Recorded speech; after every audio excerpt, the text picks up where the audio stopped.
जय हिंद साथियों। आज हम पुलिस कांस्टेबल मध्य प्रदेश की 7 फरवरी 2022 को आयोजित होने वाली शिफ्ट फर्स्ट का एनालिसिस करने वाले हैं, जो कि 7 फरवरी 2022 को आयोजित हुई थी ये परीक्षा।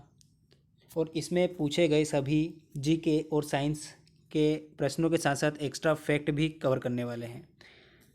चलते हैं हमारे प्रश्नों की ओर। अपना पहला प्रश्न है, भारत के पहले अनाज एटीएम का क्या नाम है जो गुरुग्राम में खोला गया था? ऑप्शन है अन्नपूर्णा, प्रसादम, अन्नपूर्ति, भोजनम। आपका राइट आंसर हो जाएगा अन्नपूर्ति। अगला प्रश्न है हमारा, 2023 पुरुष एक दिवसीय विश्व कप का आयोजन किस देश में होगा? ठीक है, 2023 का पुरुष एक दिवसीय विश्व कप का आयोजन किस देश में होगा? ऑप्शन है ऑस्ट्रेलिया, दक्षिण अफ्रीका, भारत, न्यूजीलैंड। आपका राइट आंसर हो जाएगा भारत। इंडिया में आयोजित होगा कब? 5 अक्टूबर से लगाकर 19 अक्टूबर के बीच में। ठीक है, 2023 में आयोजन होगा इसका जो सेमीफाइनल है वो कोलकाता और मुंबई में खेला जाएगा। ठीक है, क्वेश्चन बन सकता है कि सेमीफाइनल कहाँ पर खेला जाएगा, तो कोलकाता और मुंबई में खेला जाएगा सेमीफाइनल। ठीक है, और फाइनल कहाँ खेला जाएगा? फाइनल जो है नरेंद्र मोदी स्टेडियम में खेला जाएगा। नरेंद्र मोदी स्टेडियम में खेला जाएगा। ठीक है,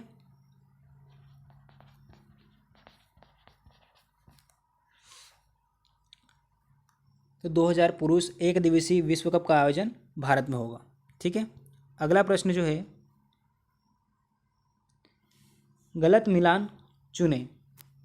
ऑप्शन है मौद्रिक नीति आरबीआई, राजकोषीय नीति RBI, plastic money debit card, proper money Indian rupee, जिसे आप हिंदी में कहते हैं उचित धन भारतीय रुपया। तो इसमें गलत जो है राजकोषीय नीति आरबीआई गलत है, क्योंकि राजकोषीय नीति भारत में वित्त मंत्रालय द्वारा तैयार की जाती है। किसके द्वारा तैयार की जाती है? राजकोषीय नीति वित्त मंत्रालय द्वारा तैयार की जाती है। ठीक है, तो आपका राइट आंसर ऑप्शन बी हो जाएगा। अगला प्रश्न है, निम्नलिखित में से कौन सा मध्य प्रदेश का त्यौहार नहीं है? ऑप्शन है लोकरंग महोत्सव, खजुराहो महोत्सव, उज्जैन कुंभ मेला, दुर्गा पूजा।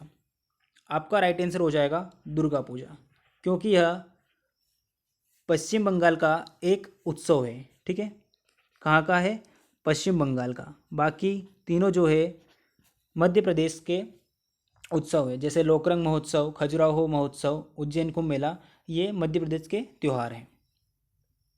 अगला प्रश्न है, भारत छोड़ो आंदोलन को रिक्त स्थान में भारतीय राष्ट्रीय कांग्रेस द्वारा अपनाया गया था।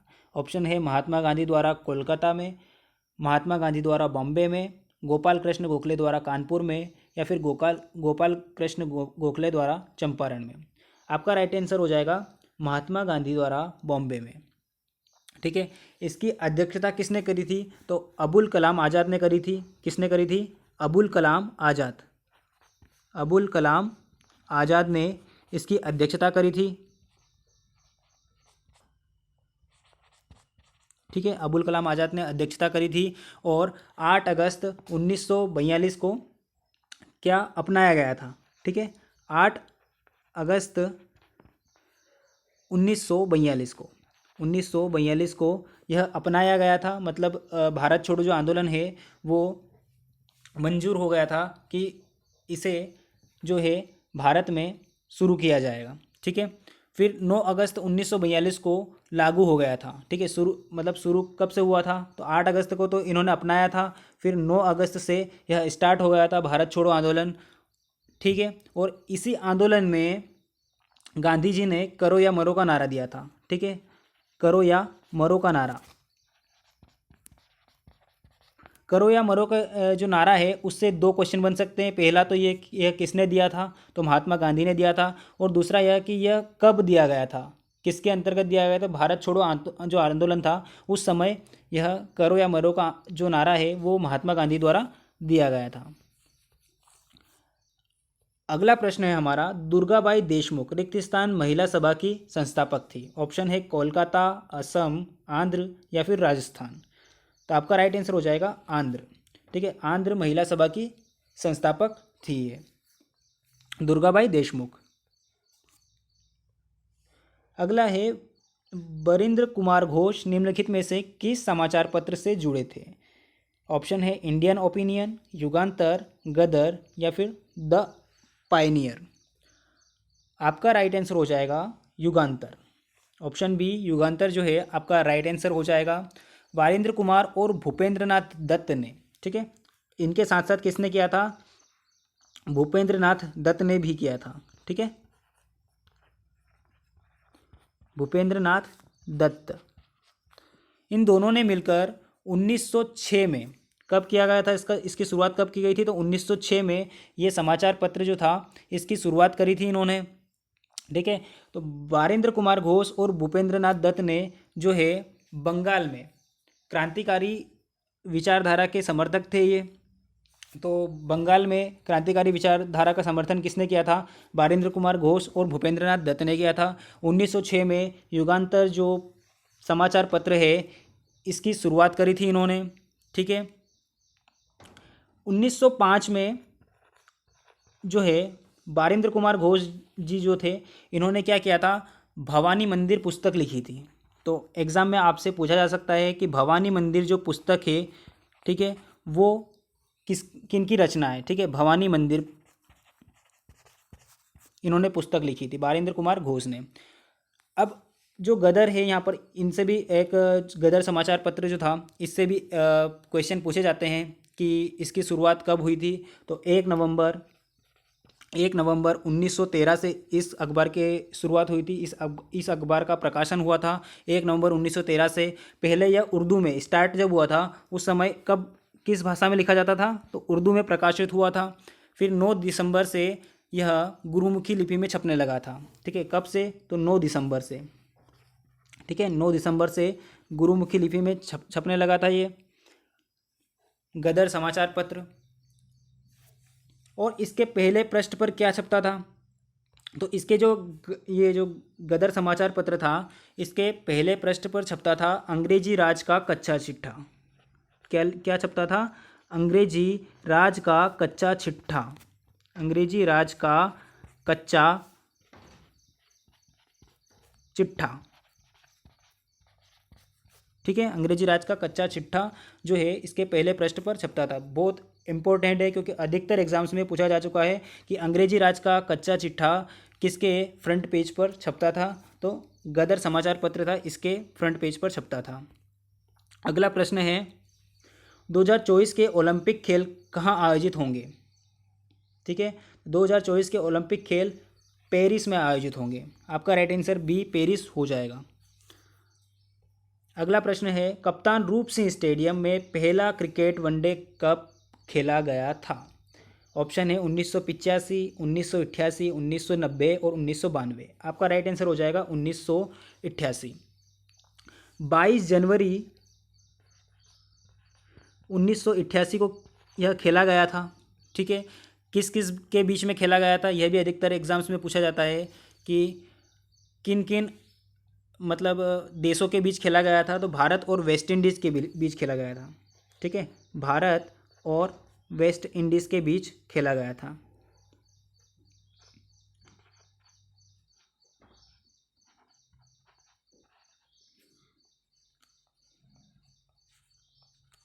भारत और वेस्ट इंडीज़ के बीच खेला गया था यह। ठीक है, और कप्तान रूप सिंह स्टेडियम कहाँ स्थित है? तो यह ग्वालियर में स्थित है। ठीक है, यह मध्य प्रदेश का पहला डे नाइट सुविधा वाला यानी कि दूधिया रोशनी वाला मध्य प्रदेश का पहला स्टेडियम है। ठीक है, दूधिया रोशनी वाला मध्य प्रदेश का पहला स्टेडियम कौन सा है? तो कप्तान रूप सिंह स्टेडियम जो है मध्य प्रदेश का पहला दूधिया रोशनी वाला, या फिर आप बोल सकते हो इसे डे नाइट सुविधा वाला स्टेडियम है। अगला है, जॉर्ज कैसल भवन किस वर्ष बनाया गया था? जॉर्ज कैसल भवन किस वर्ष बनाया गया था? ऑप्शन है 1897, 1901, 1906 या फिर 1911। आपका राइट आंसर हो जाएगा 1911 में यह बनाया गया था। ठीक है, जॉर्ज पंचम और मेरी के स्वागत के लिए बनाया गया था। यह मध्य प्रदेश के किस स्थान पर स्थित है? तो मध्य प्रदेश के शिवपुरी जिले में। कौन से जिले में? शिवपुरी जिले में स्थित है। शिवपुरी जिले में एग्जाम्स में पूछा जाता है कि किस जिले में स्थित है, या फिर आपसे एग्जाम्स में ये भी पूछ सकते हैं कि कौन से राष्ट्रीय उद्यान में स्थित है। तो माधव राष्ट्रीय उद्यान में स्थित है। यह माधव राष्ट्रीय उद्यान में स्थित है। माधव राष्ट्रीय उद्यान में स्थित है। माधव राष्ट्रीय उद्यान कहाँ पर है? माधव राष्ट्रीय उद्यान जो है शिवपुरी में स्थित है। ठीक है, शिवपुरी में स्थित है। और जॉर्ज कैसल भवन जो है माधव राष्ट्रीय उद्यान की एक पहाड़ी पर स्थित है। ठीक है,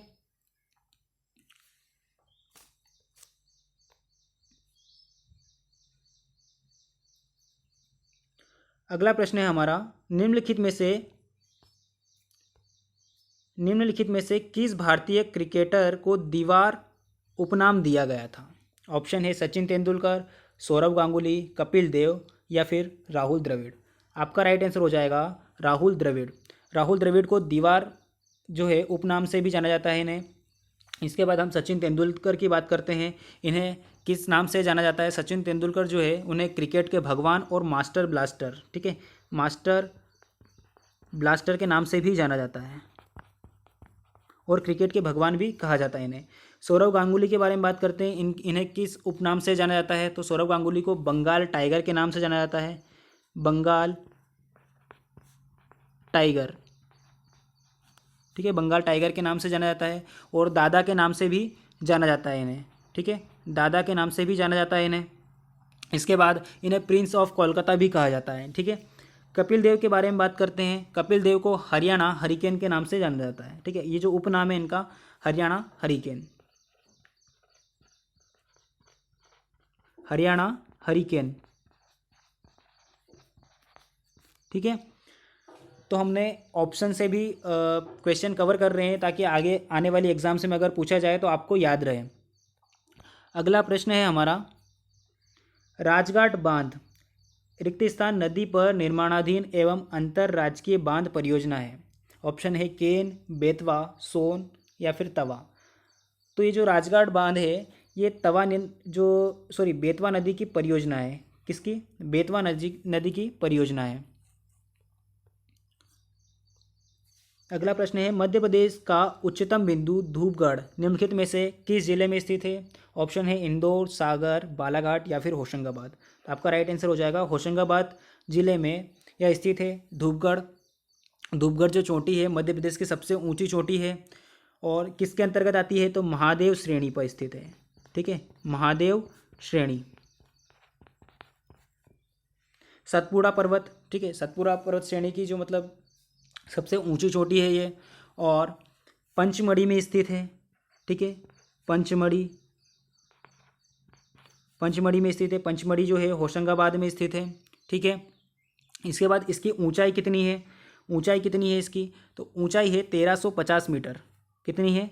1350 मीटर ऊंचाई है इसकी। अगर आपको वीडियो अच्छी लग रही हो तो प्लीज़ लाइक कर दीजिएगा और चैनल पर नए हैं तो चैनल को सब्सक्राइब कर दीजिएगा। अगला प्रश्न है हमारा, जबलपुर की लोकप्रिय और प्रमुख रबी फसल है। ऑप्शन है तिल, सरसों, जौ, हरी मटर। आपका राइट आंसर हो जाएगा हरी मटर। जबलपुर की लोकप्रिय और प्रमुख रबी फसल है। ठीक है, हरी मटर। अगला है, एशिया का सबसे मोटा कोयला सीम मध्य प्रदेश के किस जिले में स्थित है? ऑप्शन है रीवा, सिंगरौली, बालाघाट या फिर विदिशा। आपका राइट आंसर हो जाएगा सिंगरौली। ठीक है, एशिया का सबसे मोटी परत पाई जाती है कोयले की कहाँ पर? मध्य प्रदेश के सिंगरौली जिले में। अगला है, वैश्विक जलवायु परिवर्तन सूचकांक 2021 में भारत का स्थान क्या है? तो 2021 में जो था 10वां स्थान था और अभी वर्तमान में 2023 में भारत का स्थान कौन सा है? भारत का स्थान अब 2 स्थान और आगे पहुंच चुका है। भारत 8वां स्थान हो गया है भारत का। ठीक है, भारत का स्थान 8वां हो गया। कितने देशों में? 63 देशों में भारत का स्थान कितना है? 8वां स्थान है। 63 देशों में भारत का स्थान 8वां है। और ग्रीन हाउस गैस उत्सर्जन श्रेणी में भारत को उच्च दर्जा दिया गया है। ठीक है, ये भी एग्जाम्स में पूछा जा सकता है कि ग्रीन हाउस गैस उत्सर्जन श्रेणी में किसे उच्च दर्जा दिया गया है, तो भारत को उच्च दर्जा दिया गया है। अगला प्रश्न है, लाल किला किस शहर में स्थित है? ऑप्शन है जयपुर, आगरा, दिल्ली या फिर अहमदाबाद। आपका राइट आंसर हो जाएगा दिल्ली। लाल किला दिल्ली में स्थित है। अगला प्रश्न है, गंगा नदी का प्रदूषण स्तर है? ऑप्शन है बहुत कम, मध्यम, उच्च या फिर नगण्य। तो गंगा नदी का जो प्रदूषण स्तर बहुत उच्च है। ठीक है, उच्च है। अगला प्रश्न है, वायुमंडल द्वारा लगाए गए दाब को रिक्त स्थान कहा जाता है? ऑप्शन है हवा का दबाव, गैस दाब, वायु दाब या फिर पूर्ण दाब। तो वायुमंडल द्वारा लगाए गए दाब को वायु दाब कहा जाता है। ठीक है, ऑप्शन सी आपका राइट आंसर हो जाएगा इसमें। अगला प्रश्न है, पदार्थ के व्यवहार को क्या कहते हैं जिसका अध्ययन स्थूल दृष्टिकोण से किया जाता है? आपका राइट आंसर हो जाएगा शास्त्रीय ऊष्म प्रवैगिकी। इसका राइट आंसर हो जाएगा। अगला प्रश्न है, निम्नलिखित में से कौन बढ़ते प्रदूषण का कारण नहीं है?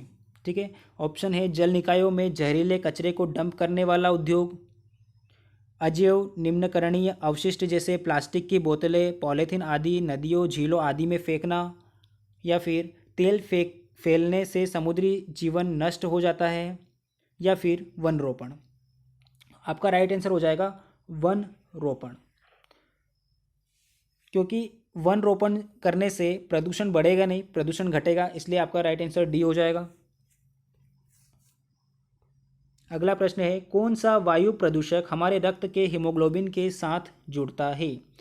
ठीक है, प्रदूषक पूछा है कौन सा वायु प्रदूषक, तो ऑप्शन है oxygen, carbon dioxide, sulphur dioxide या कार्बन मोनोऑक्साइड। ठीक है, तो आपका राइट आंसर हो जाएगा कार्बन मोनोऑक्साइड। ठीक है, CO। अगला प्रश्न है, रिक्त स्थान एक उपकरण है जिसका उपयोग किसी पिंड पर विद्युत आवेश की उपस्थिति का पता लगाने के लिए किया जाता है। ऑप्शन है सूक्ष्मदर्शी, विद्युतदर्शी, वोल्टमीटर या फिर एमीटर। आपका राइट आंसर हो जाएगा विद्युतदर्शी। अगला प्रश्न है, इनमें से कौन सा उपधातु नहीं है? ठीक है, ऑप्शन है बोरान, पीतल, सिलिकॉन, जर्मेनियम। राइट आंसर हो जाएगा आपका पीतल। ठीक है, पीतल एक उपधातु नहीं है। पीतल क्या है? मिश्र धातु है। ठीक है, तांबे और जस्ते का मिश्रण है ये, तांबा प्लस जस्ता। ठीक है, तांबे और जस्ते का मिश्रण है। इसमें तांबे का प्रतिशत कितना होता है? तो तांबे का प्रतिशत जो होता है 70% तांबा होता है इसमें। ठीक है, कितना परसेंट होता है? 70% तांबा। और जस्ता कितना होता है? जस्ता जो होता है वो बाकी बचा हुआ 30% होता है। ठीक है, 30% जस्ता मिला जाता है। दोनों के मिश्रण से क्या बनता है? पीतल। उपधातु क्या होता है भैया? उपधातु, तो उपधातु जो वे तत्व होते हैं जिनमें धातु तथा अधातु दोनों के गुण पाए जाते हैं। ठीक है, मतलब ऐसे तत्व जिनमें धातु और अधातु दोनों के गुण पाए जाते हैं क्या कहलाते हैं? उपधातु।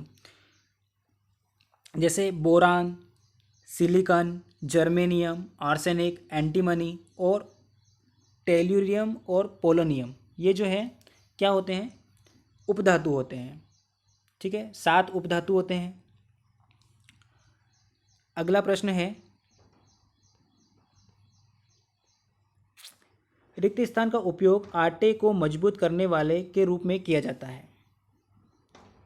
आपका राइट आंसर हो जाएगा अमोनियम सल्फेट। अगला प्रश्न है, हेरोल्ड क्लेटन उरे किसकी खोज से संबंधित है?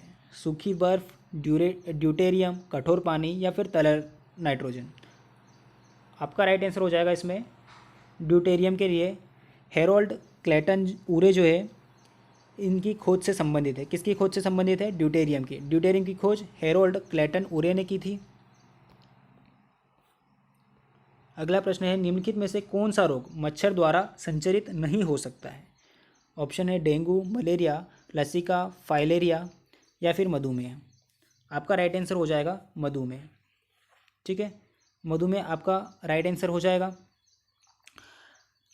मधुमेह किसके कारण होता है? तो इंसुलिन के अल्प स्त्रवण से मधुमेह रोग होता है। ठीक है, मधुमेह को डायबिटीज़ भी कहते हैं, मधुमेह को डायबिटीज़ भी कहते हैं। और किसकी कमी से होता है? तो इंसुलिन की कमी से होता है, इंसुलिन की कमी से होता है ये। ठीक है, हमारे शरीर में जो अग्नाशय होता है उसमें बीटा कोशिकाएं होती है। कौन सी कोशिकाएं? बीटा कोशिकाएं। ठीक है, बीटा कोशिकाएं होती है। इनसे क्या होता है? जो है इंसुलिन का स्त्रवण होता है, मतलब इंसुलिन जो होता है इनसे प्रवाहित होता है, निकलता है इंसुलिन। और इसके कम जो स्त्रवण होता है, मतलब अगर जो कम निकलेगा तो इससे मधुमेह रोग होता है, और अगर ज़्यादा निकलता है ना इससे, तो इससे हाइपोग्लाइसीमिया हो जाता है। ठीक है, ज़्यादा निकलने से भी बीमारी होती है हाइपोग्लाइसीमिया। याद रखना है आपको कि ज़्यादा स्त्रवण से क्या होता है? तो हाइपोग्लाइसीमिया बीमारी हो जाती है। अगला प्रश्न है, विटामिन ए का रासायनिक नाम क्या है? ठीक है, ऑप्शन है रेटिनॉल, थायमीन, टोकोफेरॉल, बायोटिन। आपका राइट आंसर हो जाएगा रेटिनॉल। ठीक है, तो विटामिन ए की कमी से क्या होता है? विटामिन ए की कमी से जो होता है रतौंधी होता है। विटामिन बी, थायमीन को कहा जाता है, थायमीन। विटामिन बी कहा जाता है, क्या कहा जाता है? विटामिन बी कहा जाता है। इसे टोकोफेरॉल को विटामिन ई कहा जाता है। बायोटिन किसे कहा जाता है? तो B7 को बायोटिन कहा जाता है। और इसकी कमी से क्या होता है? विटामिन B7 की कमी से क्या होता है? बालों का सफ़ेद होना और लकवा, ये दोनों बीमारी विटामिन B7 की कमी से होती है। ठीक है, विटामिन बी की कमी से क्या होता है? तो विटामिन बी की कमी से जो होता है उसे कहते हैं, क्या कहते हैं? विटामिन बी की कमी से बेरी बेरी रोग होता है। ठीक है, बेरी बेरी रोग होता है। अगला प्रश्न है हमारा, आज के प्रश्न यहीं पर ख़त्म होते हैं। अगर आपको वीडियो अच्छी लगी हो तो प्लीज़ लाइक कर दीजिएगा, और चैनल पे नए हैं तो चैनल को सब्सक्राइब कर दीजिएगा। मिलते हैं अगली वीडियो में, तब तक टेक केयर, बाय बाय, जय हिंद, जय भारत।